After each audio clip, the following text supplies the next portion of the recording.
বোৱাৰী হোৱাৰ পাছত প্ৰথম গাঁওখনত প্ৰথম বছৰতে মই ভাগৱত পাঠ পাইছোঁ।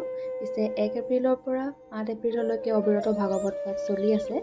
গতিকে যোনে যোনে মোৰ ভিডিঅ'টো চাই আছে সকলোকে মই নিমন্ত্ৰণ দিছোঁ। প্ৰথমে আমি পানী তুলিবলৈ গ'লোঁ। তাৰপিছত নামঘৰলৈ গৈ সকলো ৰাইজ সমূহ গোট খাই আমাৰ ভাগৱত পাঠ আৰম্ভ কৰিবলৈ শুভযাত্ৰা আৰম্ভ কৰিলোঁ।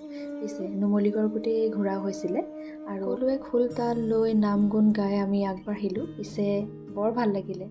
ৰাতিলৈ আমি আকৌ আহিলোঁ কাৰণ চাকি জ্বলোৱা হোৱা নাছিলে। মানুহজনৰ লগত আহিলোঁ, সকলোৱে চাকি বন্তি জ্বলালোঁ।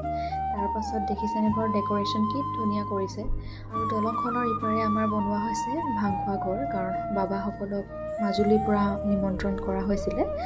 এইকেইদিনটো ভক্তিত আমি বিলীন হৈ আছোঁ গোটেইখিনি নামঘৰত। আৰু আপোনালোকৰ ফালে ভাগৱত পাঠ আৰম্ভ হৈছেনে বাৰু? কমেণ্ট ছেকশ্যনত জনাবচোন। আজিলৈ ইমানেই আছিলে। ভাল লাগিলে লাইক কৰি দিব। বাই।